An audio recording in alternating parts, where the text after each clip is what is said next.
இப்போ நம்ம வாழ்க்கையே அந்த சிவபெருமான்கிட்ட தாங்க இருக்கு. அவர் தாங்க எல்லாமே.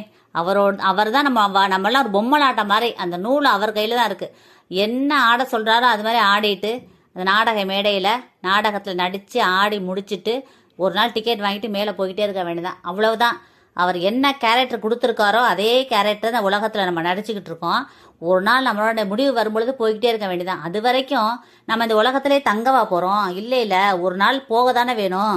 அது வரைக்கும் இந்த சண்டை சச்சரவு, சொந்தக்காரங்கள்ட்ட பகையாக இருக்கிறது, அக்கம் பக்கத்தோட சண்டையாக இருக்கிறது, கூட பிறந்தவங்கள்ட்ட பேசாமல் இருக்கிறது, இதை எல்லாமே விட்டுருங்க. எல்லாருமே ஒரு நாளைக்கு போயிடுவோம். இந்த உலகத்தில் நிலையாக இருக்க போகிறது யாருமே கிடையாது. அதனால எல்லாத்தையும் எப்போதுமே அன்பாக இருந்துட்டு இவங்கள மாதிரி ஒரு ஆள் பார்க்கவே முடியாது அப்படின்னு நல்ல பேரை வாங்கிட்டு போய் சேர்ந்துக்கிட்டே இருப்போம். எல்லாருக்கும் நல்லது செய்வோம். இருக்கிற வரைக்கும் எல்லாருக்கும் நல்லது செஞ்சுட்டு நிம்மதியாக போய் சேருவோம். இந்த பதிவை எல்லாருக்கும் ஷேர் பண்ணுங்க, கமெண்ட் பண்ணுங்க. எல்லாருமே நல்லா இருக்கணும் ஃப்ரெண்ட்ஸ். Thank you friends. வாழ்க வளமுடன். தேங்க்யூ.